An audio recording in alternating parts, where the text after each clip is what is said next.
എല്ലാ വിദ്യാർത്ഥികൾക്കും പുതിയൊരു വീഡിയോയിലേക്ക് സ്വാഗതം. ഈ വർഷത്തെ പ്ലസ് ടു പരീക്ഷകൾ അവസാനിച്ചു.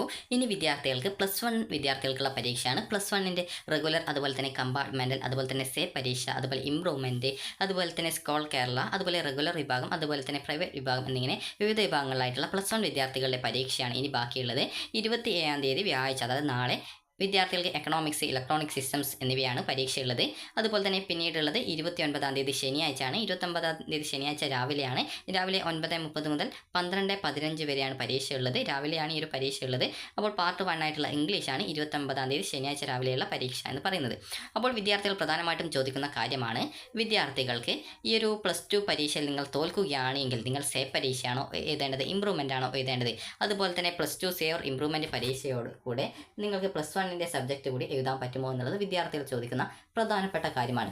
അപ്പോൾ വിദ്യാർത്ഥികൾക്ക് ഈ ഒരു വീഡിയോയിൽ plus two say or improvement പരീക്ഷയെക്കുറിച്ചും, അതുപോലെ തന്നെ ഇതിൻ്റെ രജിസ്ട്രേഷൻ എപ്പോഴാണ്, എങ്ങനെയാണ് രജിസ്ട്രേഷൻ ചെയ്യേണ്ടത്, എവിടെ പോയിട്ടാണ് രജിസ്ട്രേഷൻ ചെയ്യേണ്ടത്, അതുപോലെ പ്ലസ് ടുവിൻ്റെ ഈ ഒരു തിയറി പരീക്ഷയും അതുപോലെ തന്നെ പ്രാക്ടിക്കൽ പരീക്ഷയ്ക്കും സേ ഓർ ഇംപ്രൂവ്മെൻറ്റ് ഉണ്ടോ, അതായത് പ്രാക്ടിക്കലിന് സേ പരീക്ഷ ഉണ്ടോ, അതുപോലെ തന്നെ വിദ്യാർത്ഥികൾക്ക് ഈ ഒരു സേ ഓർ ഇംപ്രൂവ്മെൻറ്റ് പരീക്ഷയുടെ ഫീസ് എത്രയാണ്, എക്സാം എപ്പോഴാണ്, ക്വസ്റ്റ്യൻ പേപ്പർ എപ്പോഴാണ്, എക്സാം സെൻറ്റർ എവിടെയാണ്, റിസൾട്ട് എപ്പോഴാണ് ഉണ്ടാവുക എന്നിങ്ങനെ നിങ്ങൾക്ക് സേ പരീക്ഷയുമായി ബന്ധപ്പെട്ടുള്ള എല്ലാവിധ സംശയങ്ങളും മനസ്സിലാക്കാം. അതുപോലെ തന്നെ ആർക്കൊക്കെ രജിസ്ട്രേഷൻ ചെയ്യാം എന്നുള്ള കാര്യം കൂടി നിങ്ങൾക്ക് ഈ ഒരു വീഡിയോ വഴി മനസ്സിലാക്കാൻ സാധിക്കുന്നതാണ്.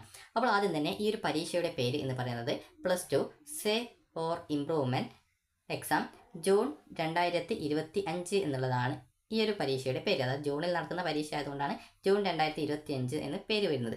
അപ്പോൾ ഇവിടെ നിങ്ങൾക്ക് കാണാം, വിദ്യാർത്ഥികൾ ചോദിച്ചതാണ് പ്ലസ് വൺ പരീക്ഷയുടെ പ്ലസ് വൺ സബ്ജക്റ്റ് ആണോ പരീക്ഷ ഉണ്ടാവുക എന്നുള്ളത്. അപ്പോൾ ഈ ഒരു എക്സാമിൻ്റെ പേര് നോക്കുന്ന സമയത്ത് കാണാം പ്ലസ് ടു സേ എന്നാണ് പറഞ്ഞിട്ടുള്ളത്. അത് പ്ലസ് ടുവിൻ്റെ സബ്ജക്റ്റിൻ്റെ സേ പരീക്ഷയാണ് അല്ലെങ്കിൽ ഇംപ്രൂവ്മെൻറ്റ് പരീക്ഷയാണ് നടക്കുക. അതായത് പ്ലസ് ടുവിൻ്റെ സബ്ജക്റ്റിൻ്റെ പരീക്ഷയാണ്. പ്ലസ് ടു സബ്ജക്റ്റിൽ നിന്നാണ് ക്വസ്റ്റ്യൻസ് വരുന്നത്. അതുകൊണ്ട് തന്നെ പ്ലസ് ടുവിൻ്റെ പരീക്ഷയാണ്. ഇതിൽ പ്ലസ് വൺ സബ്ജക്റ്റ് അല്ല പരീക്ഷ ഉണ്ടാവുക, പ്ലസ് ടുവിൻ്റെ മാത്രം സബ്ജക്റ്റിൻ്റെ പരീക്ഷയാണ് ഉണ്ടാവുക. ഇനി ഇവിടെ നിങ്ങൾക്ക് കാണാം സേ ഓർ ഇംപ്രൂവ്മെൻറ്റ്, അതായത് നിങ്ങൾക്കൊന്നുകിൽ സേ പരീക്ഷ എഴുതാം, അതല്ലെങ്കിൽ ഇംപ്രൂവ്മെൻറ്റ് പരീക്ഷ എഴുതാം. രണ്ടിൽ ഏതെങ്കിലും ഒന്ന് മാത്രമേ ഒരു വിദ്യാർത്ഥിക്ക് എഴുതാൻ പറ്റൂ. അതായത് ഒന്നുകിൽ സേ പരീക്ഷ അതല്ലെങ്കിൽ ഇംപ്രൂവ്മെൻറ്റ് പരീക്ഷ എഴുതാം. അപ്പോൾ ഇവിടെ നിങ്ങൾക്ക് കാണാൻ സാധിക്കും ഈ ഒരു സേയുടെയും ഇംപ്രൂവ്മെൻറ്റ് പരീക്ഷയുടെയും കാര്യം നോക്കാം. അതായത് ആരൊക്കെയാണ് ഈ ഒരു പരീക്ഷ എഴുതേണ്ടത് എന്നുള്ള ഡൗട്ട് ഉണ്ടാകും. ജയിച്ച വിദ്യാർത്ഥികളാണോ അല്ലെങ്കിൽ തോറ്റിട്ടുള്ള വിദ്യാർത്ഥികളാണോ എന്നുള്ളത്. അപ്പോൾ വിദ്യാർത്ഥികൾക്ക് ഇവിടെ ഇംപ്രൂവ്മെൻറ്റ് പരീക്ഷ എഴുതാൻ സാധിക്കുന്നത് പ്ലസ് ടു ജയിച്ച വിദ്യാർത്ഥികൾക്കാണ് പ്ലസ് ടുവിൻ്റെ ഇംപ്രൂവ്മെൻറ്റ് പരീക്ഷ എഴുതാൻ സാധിക്കുക. അതുപോലെ തന്നെ റെഗുലർ വിഭാഗം വിദ്യാർത്ഥികൾക്ക് മാത്രമേ ഇംപ്രൂവ്മെൻ്റ് ഉള്ളൂ. കമ്പാർട്ട്മെൻറ്റ് വിഭാഗം വിദ്യാർത്ഥികൾക്ക് ഇംപ്രൂവ്മെൻറ്റ് പരീക്ഷ ഇല്ല. ഇംപ്രൂവ്മെൻറ്റ് പരീക്ഷ എന്ന് പറയുന്നത് റെഗുലർ വിഭാഗം വിദ്യാർത്ഥികൾക്ക് ജയിച്ചിട്ടുണ്ടെങ്കിൽ ഏതെങ്കിലും ഒരു വിഷയത്തിൻ്റെ മാർക്ക് മെച്ചപ്പെടുത്തുന്നതിന് വേണ്ടി ഒരു സബ്ജക്റ്റാണ് ഇംപ്രൂവ്മെൻറ്റ് ചെയ്യാൻ പറ്റുക. എന്തെങ്കിലും സ്പെഷ്യൽ കേസ് ആയിട്ട് വിദ്യാഭ്യാസ വകുപ്പിൻ്റെ ഓർഡർ ഉണ്ടെങ്കിൽ ഒന്നിൽ കൂടുതൽ സബ്ജക്റ്റ് ഇംപ്രൂവ്മെൻറ്റ് ചെയ്യാനുള്ള സൗകര്യം ലഭ്യമാകും. അതുപോലെ തന്നെ വിദ്യാർത്ഥികൾക്ക് പ്ലസ് ടുവിൻ്റെ സേ എന്ന് പറയുമ്പോൾ, സേ എന്ന് പറഞ്ഞാൽ പ്ലസ് ടു തോറ്റിട്ടുള്ള വിദ്യാർത്ഥികളാണ് സേ പരീക്ഷ എഴുതേണ്ടത്. അപ്പോൾ ഈ ഒരു പ്ലസ് ടു തോറ്റിട്ടുണ്ടോ ജയിച്ചിട്ടുണ്ടോ എന്നുള്ളത് എങ്ങനെ മനസ്സിലാക്കാം എന്നുള്ള കാര്യം കൂടി പറയാം. അപ്പോൾ വിദ്യാർത്ഥികൾ ജയിച്ചിട്ടുണ്ടോ ഇല്ലയോ എന്ന് നോക്കുന്നത് നിങ്ങളുടെ പ്ലസ് വണ്ണിൻ്റെയും പ്ലസ് ടുവിൻ്റെയും സബ്ജക്റ്റുകളുടെ, അതായത് സെയിം സബ്ജക്റ്റിൻ്റെ ഈ ഒരു TE മാർക്ക് നോക്കിയിട്ടാണ്. TE മാർക്ക് എന്ന് പറഞ്ഞാൽ പരീക്ഷയിൽ നിങ്ങൾക്ക് കിട്ടിയിട്ടുള്ള മാർക്ക് നോക്കിയിട്ടാണ്. 60 മാർക്കുള്ള സബ്ജക്റ്റ് ആണെങ്കിൽ അതിൽ നിങ്ങൾക്ക് 36 മാർക്ക് കിട്ടിയിട്ടുണ്ടോ എന്ന് നോക്കും. 80 മാർക്കിൻ്റെ സബ്ജക്റ്റ് ആണെങ്കിൽ അതിൽ നിങ്ങൾക്ക് 48 മാർക്ക് കിട്ടിയിട്ടുണ്ടോ എന്ന് നോക്കും. ഇങ്ങനെ 2 വർഷത്തെ മാർക്ക്, അതായത് എഴുത്ത് പരീക്ഷയിൽ കിട്ടിയ മാർക്ക് 60-ൽ 36ഉം 80-ൽ 48 മാർക്കും നിങ്ങൾക്ക് കിട്ടിയിട്ടുണ്ടെങ്കിൽ നിങ്ങൾ പ്ലസ് ടു ജയിച്ചിട്ടുണ്ട് എന്ന് മനസ്സിലാക്കാം. അതുപോലെ തന്നെ പ്ലസ് ടു തോറ്റിട്ടുണ്ടോ എന്ന് ചോദിച്ചാൽ 60 മാർക്കിൻ്റെ വിഷയമാണെങ്കിൽ അതിൽ നിങ്ങൾക്ക് 36 കിട്ടിയില്ല, ഒരു 35 മാർക്ക് മാത്രമേ ടോട്ടൽ കൂട്ടിയപ്പോൾ പ്ലസ് വണ്ണിലെയും പ്ലസ് ടുവിലെയും കിട്ടിയിട്ടുള്ളൂ. 80 മാർക്കിൻ്റെതാണെങ്കിൽ അതിൽ നിങ്ങൾക്കൊരു 40 മാർക്കോ അല്ലെങ്കിൽ 46, 47 മാർക്കേ കിട്ടിയിട്ടുള്ളൂ, 48 മാർക്ക് കിട്ടിയിട്ടില്ല. അങ്ങനെയെങ്കിൽ ആ ഒരു വിദ്യാർത്ഥി ഫെയിൽഡ് ആവുന്നതായിരിക്കും. അപ്പോൾ നിങ്ങളുടെ ഈ ഒരു റിസൾട്ടിൻ്റെ ഗ്രേഡ് നോക്കുന്ന സമയത്ത് ചില സമയത്ത് നിങ്ങൾക്ക് ഈ ഒരു C ഗ്രേഡ് ഒക്കെ ആയിരിക്കും ഉണ്ടാവുക. അതായത് D+ ഗ്രേഡ് തന്നെ അല്ലെങ്കിൽ DO EO ഗ്രേഡ് തന്നെ ഉണ്ടാവണമെന്നില്ല. നിങ്ങൾക്ക് ചിലപ്പോൾ ഉണ്ടാവുക C ഗ്രേഡ് ഒക്കെ ആയിരിക്കും. C ഗ്രേഡ് ഒക്കെ ഉണ്ടെങ്കിലും നിങ്ങൾക്ക് ഈ ഒരു നിങ്ങളുടെ റിസൾട്ട് നോക്കുന്ന സമയത്ത്, ഓവറോൾ റിസൾട്ട് നോക്കുന്ന സമയത്ത് നിങ്ങൾക്ക് not eligible for higher studies, അതായത് റിസൾട്ട് നോക്കുന്ന സമയത്ത് NHS എന്ന് പറഞ്ഞുകൊണ്ട് കൊടുത്തത് കാണാൻ സാധിക്കും. അപ്പോൾ NHS എന്ന് പറഞ്ഞാൽ not eligible for higher studies, അതായത് ഹയർ സ്റ്റഡീസിന് യോഗ്യത ഇല്ല എന്നാണ് നോട്ട് എലിജിബിൾ ഫോർ ഹയർ സ്റ്റഡീസിൻ്റെ ഫുൾ ഫോം. അപ്പോൾ നിങ്ങൾക്ക് ചിലപ്പോൾ നിങ്ങളുടെ റിസൾട്ട് നോക്കുന്ന സമയത്ത് പ്ലസ് ടുവിൻ്റെ ആ ഒരു സർട്ടിഫിക്കറ്റിൻ്റെ അല്ലെങ്കിൽ ആ റിസൾട്ട് നോക്കുന്ന സമയത്ത് C ഗ്രേഡ് ആയിരിക്കും അധിക സബ്ജക്റ്റുകളും ഉണ്ടാവുക, അല്ലെങ്കിൽ D+ ഗ്രേഡ് ഒക്കെ ആയിരിക്കും ഉണ്ടാവുക. നിങ്ങൾ പല വിദ്യാർത്ഥികളും ചിന്തിക്കുന്നത് D+ ഗ്രേഡ് ജയിച്ചിട്ടുണ്ട് എന്നുള്ളതാണ്. എന്നാൽ പ്ലസ് ടുവിൻ്റെ സബ്ജക്റ്റിൻ്റെ കാര്യത്തിൽ നോക്കുന്ന സമയത്ത് മിനിമം സ്കോർ നിർബന്ധമാണ്. അത് മിനിമം മിനിമം സ്കോർ എന്ന് പറയുമ്പോൾ ഈ ഒരു 36 മാർക്ക്, 60 മാർക്കിൻ്റെ സബ്ജക്റ്റ് ആണെങ്കിൽ 36 മാർക്ക്, 80 മാർക്കിൻ്റെ സബ്ജക്റ്റ് ആണെങ്കിൽ 48 മാർക്ക്. ഈ ഒരു മിനിമം മാർക്ക് +1ൻ്റെയും +2ൻ്റെയും TE മാർക്ക് കൂട്ടുന്ന സമയത്ത് നിർബന്ധമാണ്. അപ്പോൾ ഈ ഒരു മാർക്ക് കിട്ടിയിട്ടില്ലെങ്കിൽ നിങ്ങൾക്ക്, അതായത് D+ ഗ്രേഡ് നോക്കുമ്പോൾ നിങ്ങൾക്ക് അറിയാം CE മാർക്കും അതുപോലെ തന്നെ പ്രാക്ടിക്കൽ ഉണ്ടെങ്കിൽ അതിൻ്റെ മാർക്ക്, അതുപോലെ തന്നെ തിയറി മാർക്ക്, ഇങ്ങനെ ടോട്ടൽ കൂട്ടുന്ന സമയത്ത് D+ ഗ്രേഡോ അതിന് മുകളിൽ C ഗ്രേഡോ ഒക്കെ കിട്ടും. എന്നാൽ നിങ്ങൾ TE മാർക്ക് നോക്കുന്ന സമയത്ത് ഈ ഒരു 36ഓ 48ഓ നിങ്ങൾക്ക് 2 വർഷത്തെ മാർക്ക് കൂട്ടുന്ന സമയത്ത് 60 സബ്ജക്റ്റിലും 80 സബ്ജക്റ്റിലും കിട്ടിയിട്ടില്ലെങ്കിൽ ആ ഒരു വിദ്യാർത്ഥിയുടെ റിസൾട്ട് ഓവറോൾ നോക്കുന്ന സമയത്ത് not eligible for higher studies എന്നാണ് ഉണ്ടാവുക. അപ്പോൾ നിങ്ങൾ കൃത്യമായിട്ട് ഓരോ സബ്ജക്റ്റിൻ്റെയും 60 മാർക്കുള്ള സബ്ജക്റ്റ് ആണെങ്കിൽ 2 വർഷത്തേത് നോക്കുന്ന സമയത്ത് TE മാർക്കിനത്തിൽ 36 കിട്ടിയിട്ടുണ്ടോ, 80 മാർക്കിൻ്റെ വിഷയത്തിൽ 2 വർഷത്തേത് മാർക്ക് കൂട്ടുന്ന സമയത്ത് TE മാർക്കായിട്ട് 48 കിട്ടിയിട്ടുണ്ടോ എന്നുള്ളത് കൃത്യമായിട്ട് നോക്കേണ്ടതാണ്. ഇനി വിദ്യാർത്ഥികൾക്ക് ഈ ഒരു രീതിയിലാണ് നിങ്ങളുടെ ആ ഒരു, അതായത് ജയിച്ചിട്ടുണ്ടോ ഇല്ലയോ എന്നുള്ളത് മനസ്സിലാക്കുക എന്ന് നിങ്ങളോട് പറഞ്ഞു കഴിഞ്ഞു. ഇനി നിങ്ങൾക്ക് ഈ ഒരു +2വിൻ്റെ സേ പരീക്ഷയുടെ ഫീസും കാര്യങ്ങളൊക്കെ നമുക്ക് നോക്കാം.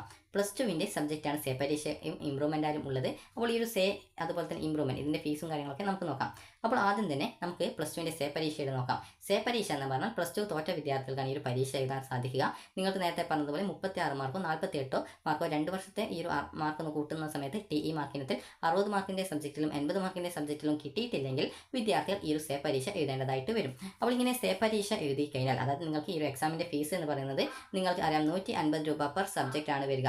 നിങ്ങൾക്ക് പ്രാക്ടിക്കലിൻ്റെ ഏതെങ്കിലും സബ്ജക്റ്റിൻ്റെ പ്രാക്ടിക്കൽ നിങ്ങൾ എഴുതാൻ സാധിച്ചിട്ടില്ല, അങ്ങനെയെങ്കിൽ എഴുതാൻ സാധിക്കാത്ത വിദ്യാർത്ഥികൾക്ക് ഈ ഒരു 25 രൂപ എക്സ്ട്രാ ഫീസിനത്തിൽ, അതായത് 150 + 25, അതായത് 175 രൂപ നിങ്ങൾ ഈ ഒരു എക്സ്ട്രാ ഫീസിനത്തിലായിട്ട് നിങ്ങൾ അടക്കണം. അങ്ങനെയെങ്കിൽ നിങ്ങൾക്ക് അതിൻ്റെ പ്രാക്ടിക്കലിൻ്റെ കൂടി എഴുതാൻ സാധിക്കും. അതുപോലെ ഈ ഒരു പ്രാക്ടിക്കൽ പരീക്ഷയ്ക്ക് ഇമ്പ്രൂവ്മെൻ്റ് ഇല്ല, അതായത് ഓൾറെഡി ഒരു തവണ ഒരു സബ്ജക്റ്റിൻ്റെ പ്രാക്ടിക്കൽ അറ്റൻഡ് ചെയ്ത വിദ്യാർത്ഥികൾ ആണെങ്കിൽ വീണ്ടും അതിൻ്റെ മാർക്ക് ഇമ്പ്രൂവ്മെൻറ്റ് ചെയ്യാനുള്ള സൗകര്യമില്ല. ഇതുവരെ എഴുതാത്ത വിദ്യാർത്ഥികൾക്കാണ് ഇമ്പ്രൂവ്മെൻറ്റുള്ള സേ പരീക്ഷ എഴുതാനുള്ള സൗകര്യം ഉള്ളത്. ഇനി വിദ്യാർത്ഥികൾക്ക് ഇതിൻ്റെ കൂടെ തന്നെ 40 രൂപ സർട്ടിഫിക്കറ്റ് ഫീസുമാണ് വരിക. അതുപോലെ തന്നെ എത്ര വിഷയം ഈ ഒരു സേ പരീക്ഷ എഴുതാം എന്നുള്ള ഡൗട്ട് ഉണ്ടാവും. അപ്പോൾ നിങ്ങൾക്ക് 6 വിഷയം വേണമെങ്കിൽ 6 വിഷയവും നിങ്ങൾക്ക് +2വിൻ്റെ സേ പരീക്ഷ എഴുതാം. സേ എന്ന് പറയുമ്പോൾ നിങ്ങൾ 6 വിഷയവും തോറ്റിട്ടുണ്ട്, അതായത് നിങ്ങൾക്ക് മിനിമം മാർക്ക് ജയിക്കാൻ വേണ്ട 2 വർഷത്തേത് 36ഓ 48ഓ കിട്ടിയിട്ടില്ല. അപ്പോൾ അങ്ങനെ വരുന്ന സാഹചര്യത്തിൽ അങ്ങനെ ഉള്ള 6 വിഷയങ്ങൾ ഉണ്ടെങ്കിൽ +2വിൻ്റെ 6 വിഷയങ്ങൾക്കും നിങ്ങൾക്ക് ഇതേ രീതിയിൽ ജയിക്കാൻ പറ്റിയിട്ടില്ലെങ്കിൽ 6 വിഷയവും നിങ്ങൾക്ക് ഈ ഒരു സേ പരീക്ഷയ്ക്കായിട്ട് രജിസ്ട്രേഷൻ ചെയ്യാൻ സാധിക്കും. അതുപോലെ തന്നെ ഇമ്പ്രൂവ്മെൻറ്റിൻ്റെ കാര്യം പറയാം. ഇമ്പ്രൂവ്മെൻറ്റിൻ്റെ എന്ന് പറയുമ്പോൾ നിങ്ങൾക്ക് ഒരു വിഷയമാണ് ഇമ്പ്രൂവ്മെൻറ്റ് ചെയ്യാൻ സാധിക്കുന്നത്. അതുപോലെ തന്നെ നിങ്ങൾക്ക് എന്തെങ്കിലും സ്പെഷ്യൽ കേസിൽ ഗവൺമെൻറ്റിൻ്റെ, അതായത് വിദ്യാഭ്യാസ വകുപ്പിൻ്റെ ഓർഡർ ഉണ്ടാവുകയാണെങ്കിൽ ഒന്നിൽ കൂടുതൽ സബ്ജക്റ്റ് ഇമ്പ്രൂവ്മെൻറ്റ് ചെയ്യാനുള്ള സൗകര്യം ഉണ്ടാവും. ഒരു വിഷയത്തിന് 500 രൂപയാണ് ഫീസ് വരിക. അതുപോലെ തന്നെ 40 രൂപ സർട്ടിഫിക്കറ്റ് ഫീസ് കൂടി ഇതിനോടൊപ്പം വരുന്നതായിരിക്കും. അതുപോലെ തന്നെ വിദ്യാർത്ഥികൾക്ക് ഈ ഒരു, അതായത് ഈ ഒരു എക്സാമിൻ്റെ പ്രത്യേകത മറ്റൊന്നെന്ന് പറയുമ്പോൾ ഈ ഒരു +1ൻ്റെ ആ ഒരു മാർക്ക് മെച്ചപ്പെടുത്തുന്നതിന് വേണ്ടിയിട്ടാണ് ഇമ്പ്രൂവ്മെൻറ്റ്, അതായത് അല്ലെങ്കിൽ +2വിൻ്റെ ആ ഒരു മാർക്ക് മെച്ചപ്പെടുത്തുന്നതിന് വേണ്ടിയിട്ടാണ്, അത് +2വിൻ്റെ മാർക്ക് മെച്ചപ്പെടുത്തുന്നതിന് വേണ്ടിയിട്ടാണ് ഇമ്പ്രൂവ്മെൻറ്റ് എഴുതുന്നത്. അതുകൊണ്ട് തന്നെ നമ്പർ ഓഫ് ചാൻസ് എന്നുള്ളത് 1 മാത്രമേ ഉണ്ടാവുള്ളൂ, അത് കൂടുന്നതല്ല, നമ്പർ ഓഫ് ചാൻസ് കൂടുന്നതല്ല. അതേസമയം +2 സേ പരീക്ഷ എന്ന വിദ്യാർത്ഥികൾ വീണ്ടും ജയിക്കാൻ വേണ്ടി, അതായത് നിങ്ങൾക്ക് ഒരു തവണ ചാൻസ് നൽകിയിട്ടുണ്ട്, എന്നാൽ നിങ്ങൾക്ക് ആ ഒരു ചാൻസിൽ ജയിക്കാൻ പറ്റിയിട്ടില്ല, അതുകൊണ്ട് തന്നെ മറ്റൊരു ചാൻസിൽ നിങ്ങൾ ഉപയോഗിക്കുന്നു.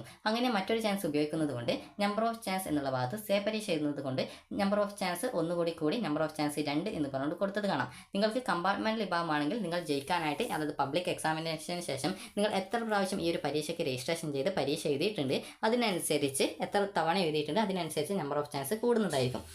ഇനി വിദ്യാർത്ഥികൾ ചോദിക്കുന്ന മറ്റൊരു പ്രധാനപ്പെട്ട കാര്യമാണ് ഇതിൻ്റെ രജിസ്ട്രേഷൻ എങ്ങനെയാണ് എന്നുള്ളത്. നിങ്ങളുടെ +2വിൻ്റെ പരീക്ഷാ റിസൾട്ട് വന്ന ശേഷം, അതായത് +2വിൻ്റെ പബ്ലിക് എക്സാമിനേഷൻ്റെ റിസൾട്ട് വന്ന ശേഷം വിദ്യാർത്ഥികൾക്ക് 2 ദിവസത്തിന് ശേഷം സ്കൂളുകളിൽ +2വിൻ്റെ സേ ഓർ ഇമ്പ്രൂവ്മെൻറ്റ് പരീക്ഷയുടെ അപേക്ഷ സ്വീകരിക്കാൻ തുടങ്ങും. അപ്പോൾ ആ ഒരു സമയത്ത് അത് +2വിൻ്റെ റിസൾട്ട് വന്ന് ഏകദേശം ഈ ഒരു അപേക്ഷ ആരംഭിച്ച് ഏകദേശം ഒരു 7 ദിവസത്തിനുള്ളിൽ തന്നെ നിങ്ങളുടെ അപേക്ഷ സമർപ്പിക്കേണ്ടതാണ്. നേരത്തെ പറഞ്ഞതുപോലെ നിങ്ങൾക്ക് സ്കൂളിൽ പോയി കഴിഞ്ഞാൽ ഒരു ഫോം കിട്ടും, ആ ഒരു ഫോം വാങ്ങി ഫില്ല് ചെയ്ത് നിങ്ങൾ എത്ര സബ്ജക്റ്റുകൾ ഈ ഒരു സേ പരീക്ഷ എഴുതുന്നുണ്ട് എന്നുള്ളതും, അതുപോലെ ഇമ്പ്രൂവ്മെൻറ്റ് എഴുതുന്ന വിദ്യാർത്ഥികൾ ഇമ്പ്രൂവ്മെൻറ്റ് എത്ര വിഷയം എഴുതുന്നുണ്ട് എന്നുള്ളതും നിങ്ങൾ കൃത്യമായിട്ട് രേഖപ്പെടുത്തുക. ഒരു വിദ്യാർത്ഥിക്ക് ഒന്നുകിൽ സേ പരീക്ഷ എഴുതാം, അതല്ലെങ്കിൽ സേ ഓർ ഇമ്പ്രൂവ്മെൻറ്റ് എന്നാണ് പരീക്ഷയുടെ പേര്, അതായത് ഒന്നുകിൽ സേ അതല്ലെങ്കിൽ ഇമ്പ്രൂവ്മെൻറ്റ്. അപ്പോൾ നിങ്ങൾ ഏതാണ് അതിനനുസരിച്ച് സബ്ജക്റ്റിൻ്റെ ഡീറ്റെയിൽസ് ഒക്കെ നൽകി നിങ്ങളുടെ റിസൾട്ടിൻ്റെ +2വിൻ്റെ അല്ലെങ്കിൽ +1ൻ്റെ റിസൾട്ടിൻ്റെ ആ ഒരു പ്രിൻ്റ് ഔട്ട് കൂടി അതിനോടൊപ്പം നൽകി, അതുപോലെ നിങ്ങളുടെ ഒരു ഫോട്ടോയും അതുപോലെ തന്നെ എക്സാം ഫീസും അടക്കം നിങ്ങൾക്ക് എടുത്തുകൊണ്ട് നിങ്ങളുടെ സ്കൂളിൽ, അതായത് നിങ്ങൾ ഏത് സ്കൂളാണോ പരീക്ഷയ്ക്ക് രജിസ്ട്രേഷൻ ചെയ്തത് ആ ഒരു സ്കൂളിലെ പ്രിൻസിപ്പാളിന് ഈ ഒരു അപേക്ഷ സമർപ്പിക്കാവുന്നതാണ്. അപ്പോൾ ഈ ഒരു ലാസ്റ്റ് ഡേറ്റിന് മുൻപ് തന്നെ നിങ്ങൾ ഈ ഒരു അപേക്ഷ നൽകാൻ ശ്രദ്ധിക്കുക.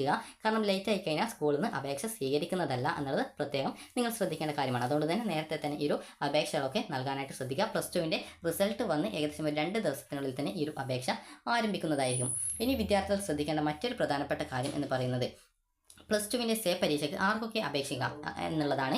പ്ലസ് ടുവിൻ്റെ സേ പരീക്ഷയ്ക്ക് അപേക്ഷിക്കാൻ സാധിക്കുക ഈ ഒരു 2025 വർഷത്തെ, അതായത് ഇപ്പോൾ നടന്നിട്ടുണ്ടായിരുന്ന പ്ലസ് ടു പബ്ലിക് എക്സാമിനേഷന് ഒന്നുകിൽ നിങ്ങൾ രജിസ്ട്രേഷൻ ചെയ്തിട്ടുണ്ടായിരിക്കണം. അത് നിങ്ങൾ കമ്പാർട്ട്മെൻറ്റൽ വിഭാഗത്തിലോ അല്ലെങ്കിൽ റെഗുലർ വിഭാഗത്തിലോ പ്രൈവറ്റ് രജിസ്ട്രേഷനോ സ്കോൾ കെയറിലോ ഇങ്ങനെ ഏത് വിഭാഗത്തിലായിരുന്നാലും പ്രത്യേകിച്ച് പ്രോബ്ലം ഇല്ല. നിങ്ങൾ 2025 ഇപ്പോൾ നടന്നിട്ടുണ്ടായിരുന്ന പരീക്ഷയ്ക്ക് രജിസ്ട്രേഷൻ ചെയ്തിട്ടുണ്ടായിരിക്കണം.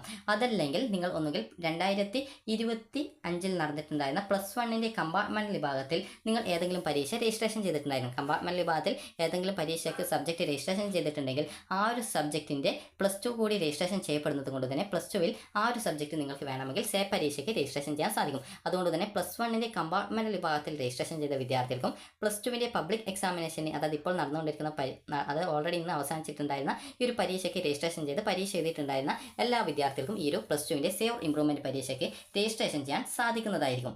അതുപോലെ തന്നെ വിദ്യാർത്ഥികൾ ചോദിക്കുന്ന മറ്റൊരു പ്രധാനപ്പെട്ട കാര്യമാണ് വിദ്യാർത്ഥികളുടെ ഈ ഒരു എക്സാമിനേഷൻ്റെ, അതായത് പ്രാക്ടിക്കൽ എക്സാമിനേഷൻ്റെ കാര്യം. പ്ലസ് ടുവിൻ്റെ പ്രാക്ടിക്കൽ എക്സാമിനേഷൻ, അതായത് വിവിധ സബ്ജക്റ്റുകൾക്ക്, അതായത് physics, chemistry, biology, maths, computer science എന്നിങ്ങനെ വിവിധ സബ്ജക്റ്റുകൾക്ക് പ്രാക്ടിക്കൽ പരീക്ഷയുണ്ട്. അപ്പോൾ ഈ ഒരു പ്രാക്ടിക്കൽ പരീക്ഷ നിങ്ങൾക്ക് ഏതെങ്കിലും അറ്റൻഡ് ചെയ്യാൻ സാധിച്ചിട്ടില്ല, അതായത് നിങ്ങൾ ആ ഒരു പരീക്ഷയ്ക്ക് ആബ്സെൻ്റ് ആയിരുന്നുവെങ്കിൽ നിങ്ങൾക്ക് നേരത്തെ പറഞ്ഞതുപോലെ സേ പരീക്ഷയ്ക്കുള്ള അപേക്ഷ സമർപ്പിക്കുന്ന സമയത്ത് എക്സ്ട്രാ ആ ഒരു സബ്ജക്റ്റിൻ്റെ ഫീസിനോടൊപ്പം 25 രൂപ കൂടി എക്സ്ട്രാ അടച്ചുകൊണ്ട് നിങ്ങൾക്ക് ആ ഒരു പ്രാക്ടിക്കൽ പരീക്ഷ എഴുതാവുന്നതാണ്. ഏകദേശം മെയ് 25-30 ആ ഒരു ഡേറ്റിനുള്ളിലൊക്കെ ആയിട്ടാണ് ഈ ഒരു പ്രാക്ടിക്കൽ സേ പരീക്ഷ നടക്കുക.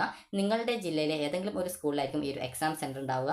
കൃത്യമായിട്ട് ഡേറ്റ് എപ്പോഴാണ് എന്നത് പരീക്ഷയുടെ നോട്ടിഫിക്കേഷൻ, സേ പരീക്ഷയുടെ നോട്ടിഫിക്കേഷനിലാണ് ഉണ്ടാവുക.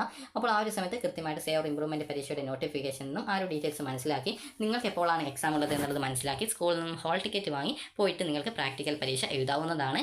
പ്രാക്ടിക്കൽ പരീക്ഷയ്ക്ക് ഇംപ്രൂവ്മെൻ്റ് ഇല്ല. എന്നാൽ നേരത്തെ പറഞ്ഞതുപോലെ നിങ്ങൾ പരീക്ഷ അറ്റൻഡ് ചെയ്യാൻ സാധിക്കാതിരുന്ന വിദ്യാർത്ഥികൾക്ക് ഈ ഒരു പ്രാക്ടിക്കൽ പരീക്ഷ എഴുതാനുള്ള അവസരമുണ്ട്. അതുപോലെ തന്നെ ഒരു തവണ പ്രാക്ടിക്കൽ എഴുതിയ വിദ്യാർത്ഥികൾ വീണ്ടും എഴുതേണ്ട ആവശ്യമില്ല. നിങ്ങൾ ഏതെങ്കിലും സബ്ജക്റ്റിൻ്റെ പ്രാക്ടിക്കൽ അറ്റൻഡ് ചെയ്യാൻ വിട്ടുപോയിട്ടുണ്ടെങ്കിൽ അങ്ങനെയുള്ള വിദ്യാർത്ഥികൾക്ക് ഈ ഒരു പ്രാക്ടിക്കലിൻ്റെ സേ പരീക്ഷ എഴുതി ജയിക്കാവുന്നതാണ്. ഇനി വിദ്യാർത്ഥികൾ ചോദിക്കുന്ന പ്രധാനപ്പെട്ട കാര്യമാണ് എക്സാമിനേഷൻ്റെ സെൻറ്റർ എവിടെയായിരിക്കും എന്നുള്ളത്. അപ്പോൾ വിദ്യാർത്ഥികളുടെ പ്ലസ് ടുവിൻ്റെ ഈ ഒരു സേ പരീക്ഷ അല്ലെങ്കിൽ സേ ഓർ ഇംപ്രൂവ്മെൻറ്റ് പരീക്ഷയുടെ എക്സാം സെൻറ്റർ നിങ്ങൾക്ക് നിങ്ങളുടെ സ്കൂളിൻ്റെ തൊട്ടടുത്തുള്ള മറ്റൊരു സ്കൂളോ അല്ലെങ്കിൽ നിങ്ങളുടെ സ്കൂളോ ആയിരിക്കും. എത്ര വിദ്യാർത്ഥികൾ ഈ ഒരു പരീക്ഷ എഴുതുന്നു അതനുസരിച്ചിട്ടായിരിക്കും എക്സാം സെൻറ്റർ തീരുമാനിക്കുന്നത്. അപ്പോൾ അതുകൊണ്ട് തന്നെ പല വിദ്യാർത്ഥികളുടെയും എക്സാം സെൻറ്റർ ചേഞ്ച് ആവാനുള്ള സാധ്യതയുണ്ട്. ഇനി അതുപോലെ തന്നെ വിദ്യാർത്ഥികൾ ചോദിക്കുന്ന മറ്റൊരു പ്രധാനപ്പെട്ട കാര്യമാണ് ഈ ഒരു പരീക്ഷ എപ്പോഴാണ് നടക്കുക എന്നുള്ളത്. പരീക്ഷ നടക്കുന്നത് ജൂൺ മാസമാണ്, റിസൾട്ട് വരുന്നത് ജൂലൈ ആണ്. നിങ്ങളുടെ സർട്ടിഫിക്കറ്റ് ഏകദേശം ജൂലൈ ലാസ്റ്റ് അല്ലെങ്കിൽ ഓഗസ്റ്റ് ഫസ്റ്റോടെ തന്നെ നിങ്ങൾക്ക് ഈ ഒരു സേ ഓർ ഇംപ്രൂവ്മെൻറ്റ് പരീക്ഷയുടെ സർട്ടിഫിക്കറ്റ് കിട്ടും. അതുപോലെ തന്നെ പ്ലസ് ടുവിൻ്റെ സേ ഓർ ഇംപ്രൂവ്മെൻറ്റ് പരീക്ഷ എഴുതുന്ന വിദ്യാർത്ഥികളുടെ പരീക്ഷയുടെ ക്വസ്റ്റ്യൻ പേപ്പറാണ് പല വിദ്യാർത്ഥികളും ചോദിക്കുന്നത്.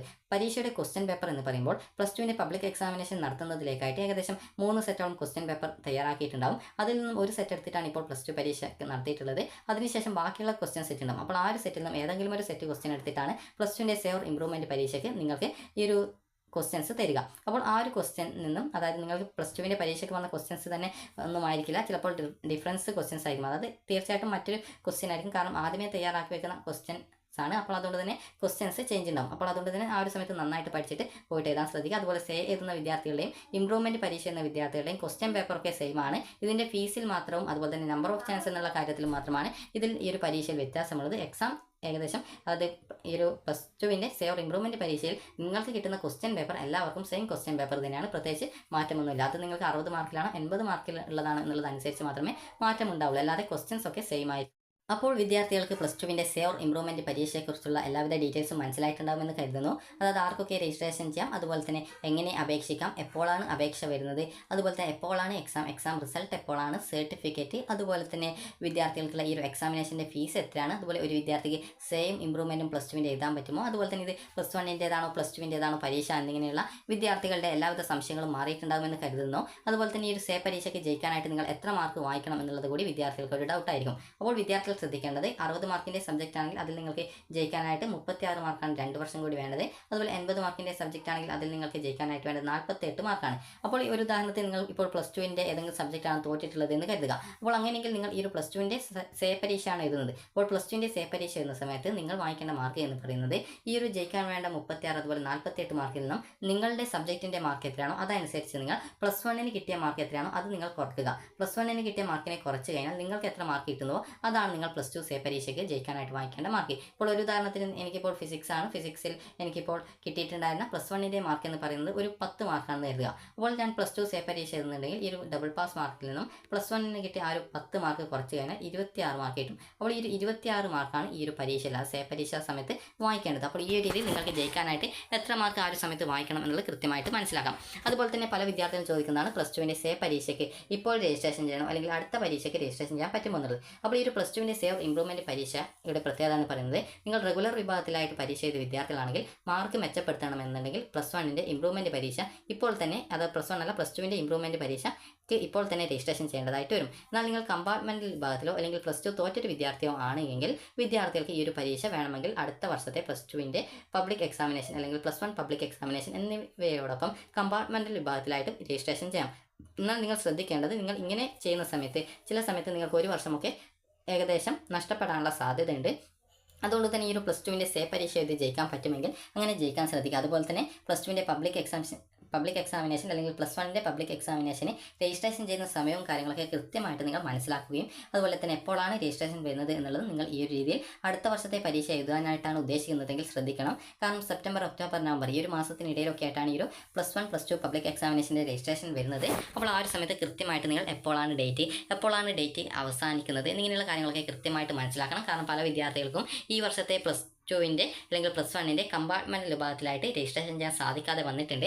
അപ്പോൾ അതുകൊണ്ട് തന്നെ നിങ്ങൾ ശ്രദ്ധിക്കേണ്ടത് ഇപ്പോഴുള്ള പ്ലസ് ടുവിൻ്റെ സേ പരീക്ഷയിൽ ജയിക്കാൻ പറ്റുമെങ്കിൽ അങ്ങനെ ചെയ്യാനായിട്ട് നിങ്ങൾക്ക് ശ്രമിക്കാവുന്നതാണ്. അപ്പോൾ നിങ്ങൾക്ക് ഈ ഒരു വീഡിയോ ഉപകാരപ്രദമായിട്ടുണ്ടെങ്കിൽ ലൈക്ക് ചെയ്യുക, ഷെയർ ചെയ്യുക. Thank you for watching.